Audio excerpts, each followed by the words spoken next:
Hi friends, ಅಮ್ಮನ ಕೈ ರುಚಿಗೆ ಸ್ವಾಗತ. ಇವತ್ತು ಅವರೆಕಾಳು ಹುಳಿ ಸಾರು ಮಾಡೋದು ಹೇಗೆ ಅಂತ ನೋಡೋಣ. ಮುದ್ದೆ ಜೊತೆಗೆ ತುಂಬಾ ರುಚಿ ಇರುತ್ತೆ, ಈಸಿಯಾಗೆ ಮಾಡ್ಕೊಳ್ಬೋದು. ಈಗ ಹೇಗೆ ಮಾಡೋದು ಅಂತ ನೋಡೋಣ.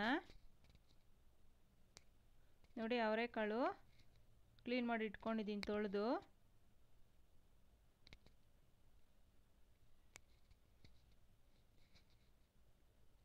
ನೋಡಿ, ಒಂದು ಕುಕ್ಕರ್ ಇಟ್ಕೊಂಡು ನಾನು ನೀರು ಹಾಕಿದ್ದೀನಿ, ಆಲ್ರೆಡಿ ಕುದೀತಾ ಇದೆ. ಈಗ ಅದಕ್ಕೆ ಅವರೆಕಾಳು ಹಾಕೋಣ. ಈಗ ಅದಕ್ಕೆ 2 ಟೊಮೊಟೊ, 2ರಿಂದ 3 ಹಾಕ್ಬೋದು. ಟೇಸ್ಟ್ ಚೆನ್ನಾಗಿ ಬರುತ್ತೆ, ಆದರೂ ಒಂದು ಸ್ವಲ್ಪ ಹುಣಸೆಹಣ್ಣು ಹಾಕಿದ್ರೆ ಇನ್ನೂ ರುಚಿ ಹೆಚ್ಚು. ನೋಡಿ, ಈಗ ಕುಕ್ಕರ್ ಮುಚ್ಚಳ ಮುಚ್ಚಿ 2 ವಿಜಲ್ಲು ಕುಗ್ಗಿಸ್ಕೊಳ್ಬೇಕು. ಅಷ್ಟೊತ್ತಿಗೆ ಖಾರ ರುಬ್ಕೊಳ್ಳೋಕ್ಕೆ, ಖಾರಕ್ಕೆ ನೋಡಿ ಸಾಂಬಾರು ಪೌಡ್ರು ನಾನು 3 ಚಮಚ ಹಾಕ್ತಾಯಿದ್ದೀನಿ ಇಲ್ಲಿ. ನಮ್ಗೆ ಎಷ್ಟು ಬೇಕೋ ಅಳತೆ ನೋಡಿಕೊಂಡು ಹಾಕ್ಕೊಳ್ಬೋದು. ಕೊತ್ತಂಬರಿ ಸೊಪ್ಪು ನೋಡಿ, ಹುಣಸೆಹಣ್ಣು ಸ್ವಲ್ಪ ಹಾಕಬೇಕು. ಟೊಮೊಟೊ 3 ಹಾಕಿರೋದ್ರಿಂದ ಹುಳಿ ಜಾಸ್ತಿ ಆಗುತ್ತೆ. ನೋಡಿ, ಈರುಳ್ಳಿ ಒಂದು ಸುಟ್ಕೊಂಡಿದ್ದೀನಿ, ಇನ್ನೊಂದು ಅರ್ಧ ಈರುಳ್ಳಿ ಹಸಿದೆ, ಇನ್ನು ಅರ್ಧ ಒಗ್ಗರಣೆಗೆ ಇಟ್ಟಿದ್ದೀನಿ. 2 ಈರುಳ್ಳಿ ಯೂಸ್ ಮಾಡಬೇಕು. ನೋಡಿ, ಹಸಿ ತೆಂಗಿನಕಾಯಿ, ಟೊಮೊಟೊ ಬೇಯಿಸಿರೋದು, ನೋಡಿ ಅವರೆಕಾಳು ಬೇಯಿಸಿರೋದು. ನಾವು ಕಾಳು ಜಾಸ್ತಿ ಹಾಕಿದಷ್ಟು ಸಾರು ಗಟ್ಟಿ ಬರುತ್ತೆ. ಇನ್ನೊಂದು ಸ್ವಲ್ಪ ಹಾಕ್ತೀನಿ ನಾನು. ಈಗ ರುಬ್ಕೊಳ್ಳೋಣ. ನೋಡಿ, ರುಬ್ಬಿದಾಗಿದೆ, ನುಣ್ಣಗೆ ರುಬ್ಕೊಳ್ಬೇಕು.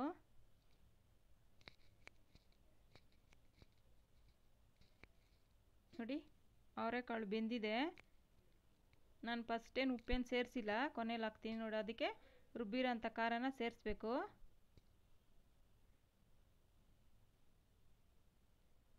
ನಮ್ಗೆ ಹದ ನೋಡಿಕೊಂಡು ನೀರು ಹಾಕ್ಕೊಳ್ಬೇಕು. ಮುದ್ದೆಗೆಲ್ಲ ಸ್ವಲ್ಪ ಗಟ್ಟಿ ಇದ್ರೇ ಚೆನ್ನಾಗಿರುತ್ತೆ, ಅನ್ನಕ್ಕಾದರೆ ಸ್ವಲ್ಪ ತೆಳುವಿದ್ರೆ ಚೆನ್ನಾಗಿರುತ್ತೆ.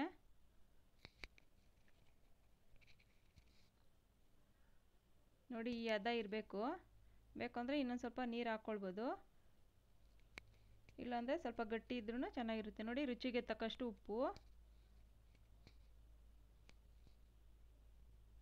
ಕುಕ್ಕರ್ ಮುಚ್ಚಳ ಏನು ಮುಚ್ಚೋದು ಬೇಡ, ಹಾಗೆ ಒಂದು 10 ನಿಮಿಷ ಲೋ ಫ್ಲೇಮಲ್ಲಿಟ್ಟು ಕುದಿಸಿದ್ರೆ ಚೆನ್ನಾಗಿ ಕುದಿಯುತ್ತೆ, ಸಾರು ಟೇಸ್ಟ್ ಚೆನ್ನಾಗಿ ಬರುತ್ತೆ. ನೋಡಿ, ಕುದೀತಾ ಇದೆ.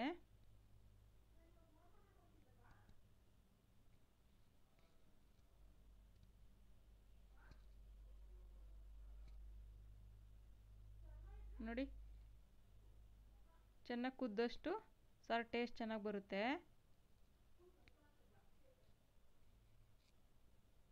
ಈಗ ಒಗ್ಗರಣೆ ಮಾಡ್ಕೊಳ್ಳೋಣ. ನೋಡಿ, ಒಂದು ಸೌಟಲ್ಲೇ ಮಾಡ್ತೀನಿ ನಾನು ಒಗ್ಗರಣೆ. ಸ್ವಲ್ಪ ಎಣ್ಣೆ ಹಾಕ್ಕೊಳ್ಬೇಕು, ಒಂಚೂರು ದೊಡ್ಡದು ಸೌಟು ತೊಗೊಂಡ್ರೆ ಆಗುತ್ತೆ. ಅದಕ್ಕೆ ಸ್ವಲ್ಪ ಸಾಸಿವೆ,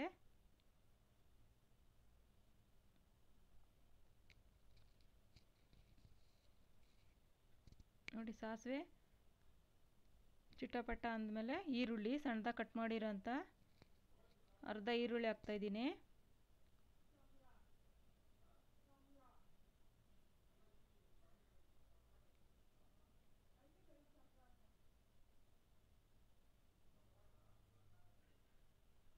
ಚೆನ್ನಾಗಿ ಫ್ರೈ ಆಗಬೇಕು ಈರುಳ್ಳಿ, ಅದಕ್ಕೆ ಸ್ವಲ್ಪ ಕರಿಬೇವು,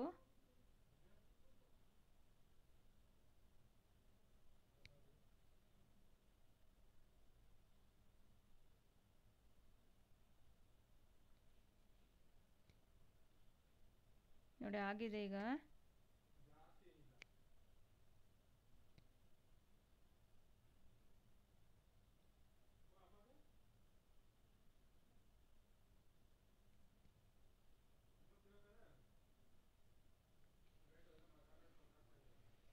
ನೋಡಿ ಆಗಿದೆ.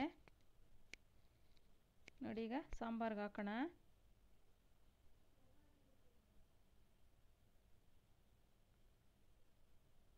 ನೋಡಿ, ರೆಡಿ ಸಾರು. ಈಗ ನೋಡಿ, ಈಗ ಒಂದು ಬೌಲ್ಗೆ ಹಾಕೋಣ. ತುಂಬಾ ರುಚಿ ಇರುತ್ತೆ ಮುದ್ದೆಗೆ ಎಲ್ಲ, ಅನ್ನಕ್ಕೆ ಎಲ್ಲ. ಒಮ್ಮೆ ಟ್ರೈ ಮಾಡಿ ನೋಡಿ ಈ ಮೆಥಡ್ನಲ್ಲಿ.